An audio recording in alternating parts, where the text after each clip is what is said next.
विद्यार्थी मित्रांनो, आजचा नवा दिवस, नवी बोधकथा।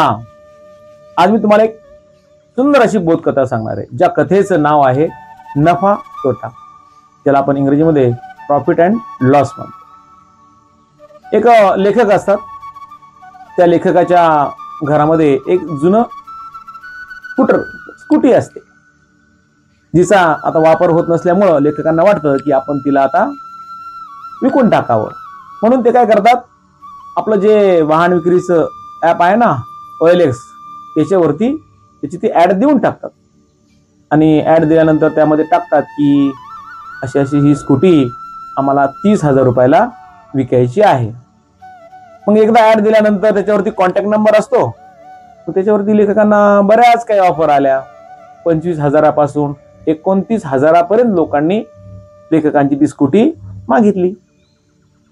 मागितल्यानंतर एके दिवशी संध्याकाळी लेखकांना एक फोन आला। फोनवरती त्याने नमस्कार घातला आणि विचारलं, सर, OLX वरती मी तुमच्या स्कूटीची जाहिरात पाहिली। तुमची स्कूटी घेण्यासाठी आम्ही 24,000 रुपयांची जमा करून ठेवली।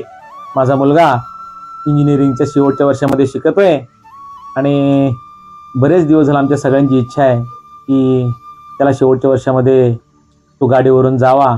आतापर्यंत खूप दिवस झाले तो कधी पायी, कधी सायकलवर, कधी कोणाच्या गाडीवर बसने जात होता।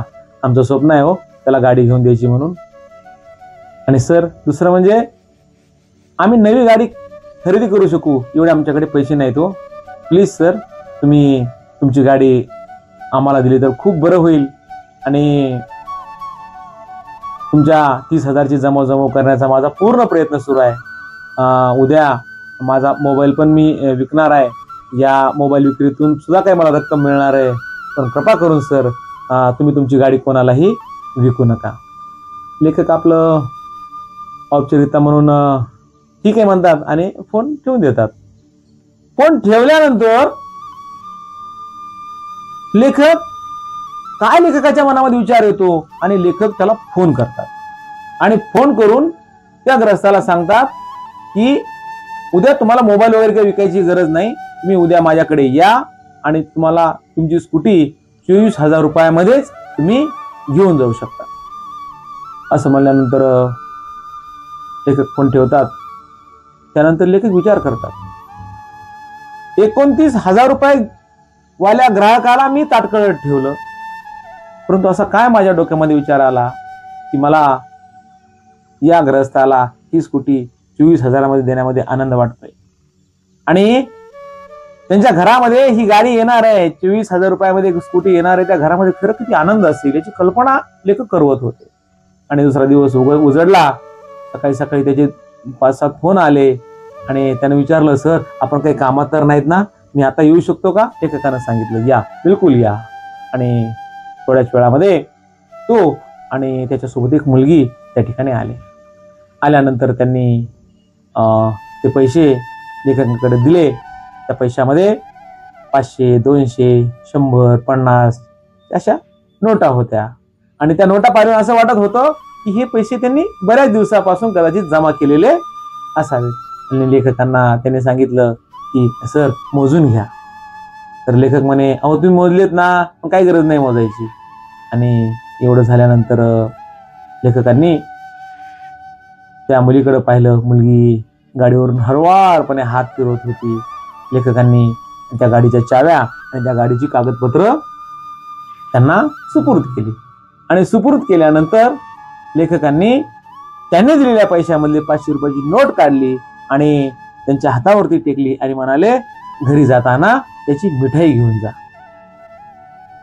आणि शेवटी त्यांनी विचारलं, हो, ही मुलगी कोण आहे हो? त्यावर त्यानं उत्तर दिलं, ही मुलगी नाही, हा माझा मुलगा आहे। काय बोध घ्यायचा मित्रांनो या कथेतून? अरे मित्रांनो, आयुष्यामध्ये आपण ज्यावेळेस काही व्यवहार करतो ना, बऱ्याच व्यवहारामध्ये आपण नफा तोटा बघायचा नसतो।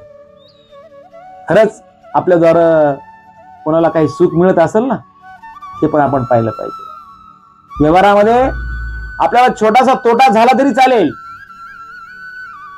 पण जो आपल्याकडून वस्तू घेणार आहे ना, त्याचा आनंद जर आपल्या तोट्यापेक्षा कैक पटीमध्ये असेल तर असा तोटा आपण आयुष्यामध्ये स्वीकारला पाहिजे. आमचे नाना पाटेकर नेहमी सांगतात, देवानं आपल्याला 2 हात दिलेत.